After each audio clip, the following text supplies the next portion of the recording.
Praise the lord. హల్లెలూయా. బాగున్నారండి?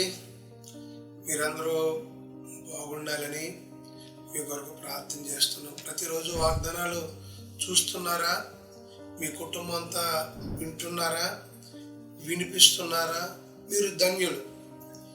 ఎవరైతే ఈ వాక్యం విని లేదా చదివి దాన్ని అంగీకరిస్తారో వారు ధన్యులు, లేదా వారు గైకుంటారో వారు ధన్యులని దేవుని వాక్యం ప్రకటన గ్రంథంలో చెప్తుంది.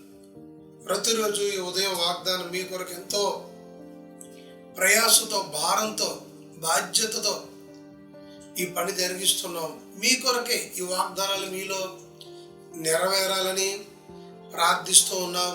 మీరు కూడా ప్రార్థించండి, ఆశించండి, ఆ శక్తితో ఎదురు చూడండి. ఆశ కలిగిన ప్రాణాలను దేవుడు మేలులతో తృప్తిపరిచే దేవుడు. వాగ్దానం కొరకు ఎదురు చూస్తూ ఉన్నారు కదూ. వాగ్దానాన్ని చదువుకుందామా? గుడ్ ప్రామిస్, మంచి వాగ్దానం మీ కొరకే ఈ ఆధ్యాత్మిక కార్యక్రమం. పరిశుద్ధ వేద గ్రంథంలోంచి సమూయేలు మొదటి పుస్తకం 7వ అధ్యాయం 9వ వచనాన్ని చదువుకుందామా? సమూయేలు పాలు విడువని ఒక గొర్రె పిల్లను తెచ్చి యెహోవాకు సర్వాంగ బలిగా అర్పించి ఇశ్రాయేలీయుల పక్షమున యెహోవాను ప్రార్థన చేయగా యెహోవా అతని ప్రార్థన అంగీకరించెను.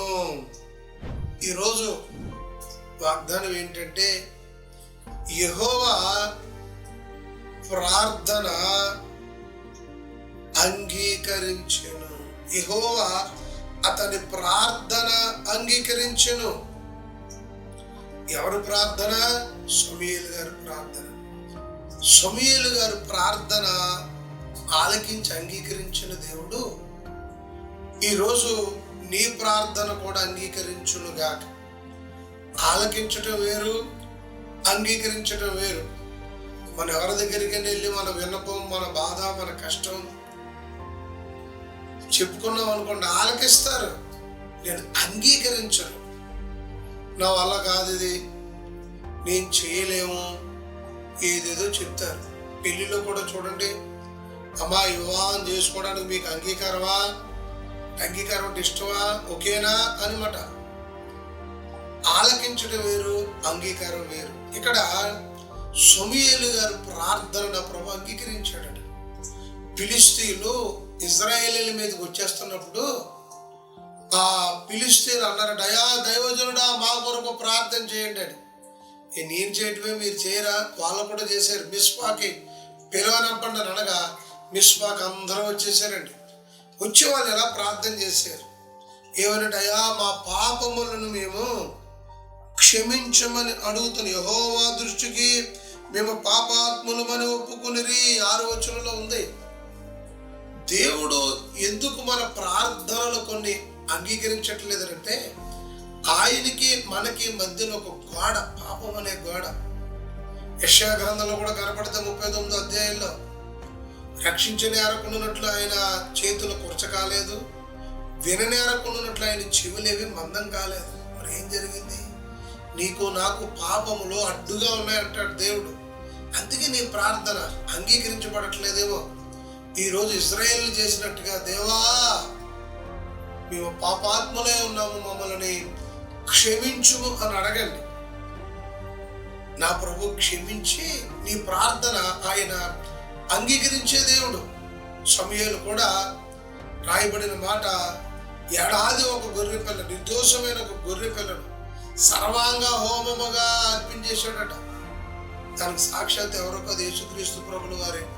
న్యూ టెస్టిమెంట్లోకి వచ్చిన తర్వాత మనమే ఒక బలిగా, సర్వాంగ హోమముగా, సర్వము ఆయనకి అర్పణగా, బలిగా అంగీకరించబడాలి. మనమే స్తోత్ర బలులు చెల్లించాలి, క్షమించమని అడగాలి.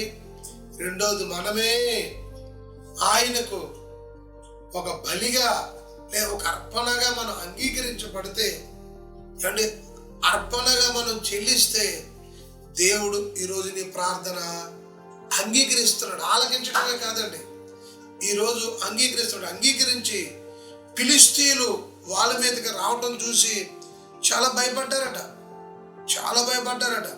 అక్కడ ఉంటుంది, వారు చాలా భయపడుతూ ఉండగా 10వ వచనంలో ఫిలిష్తీయుల మీద మెండుగా ఉరుములు ఉరిమించి వారిని తారుమారు చేయగా ఇశ్రాయేలీయుల చేత ఓడిపోయిరి. స్తోత్రం చెప్పండి. విజయాన్ని ఇచ్చాడు దేవుడు ప్రార్థన అంగీకరించి. కాబట్టి ఈరోజు ప్రార్థన చేయడానికి ఇష్టపడండి, ఉపవాసం ఉండడానికి ఇష్టపడండి, ప్రభు సన్నిధిని గడపండి.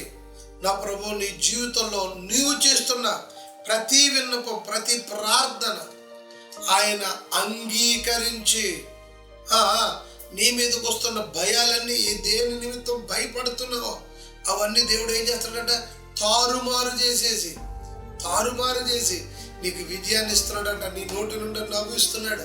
భయపడుతున్నావా? నీ ప్రార్థన ఈరోజు అంగీకరించబడుతుంది. ఈ వాగ్దానం నీ కోసమే. ఈ మంచి వాగ్దానం దేవుడు నీ జీవితంలో నెరవేర్చున్నాడు. ప్రార్థన, ప్రభువా నీ సహోదరులు దర్శించండి, నీ బిడ్డలు చేస్తున్న ప్రార్థన మీరు అంగీకరించి, అవును మేము పాపాత్ములమై ఉన్నాం, మమ్మల్ని క్షమించండి, మేమే మీకు ఒక అర్పణగా నేను ప్రభు అర్పించుచున్నాం, మేమే నీకు అర్పణగా మారిపోతాం. ప్రార్థన అంగీకరించి ఈరోజు దీని బిడ్డలు దేని కొరకు భయపడుతున్నారో అవన్నీ తారుమారైపోవునుగా, విజయముగా, సంతోషకరంగా, దీవెనకరంగా మార్చు. ఈరోజు దినపరిచయం అంతట్లో, పనుపాట్లలో, రాకపోకల్లో, చదువుల్లో, రాస్తున్న ఎగ్జామ్స్లో పిల్లలు నా ప్రభువా సమస్తములో తోడే ఉన్నాయి. యేసునామంలో ప్రార్థించి వేడుకున్నాను తండ్రి, ఆమేన్. తండ్రి, కుమార, పరిశుద్ధాత్మ సన్నిధి సదా మీకు తోడై ఉండునుగాక. ఆమేన్.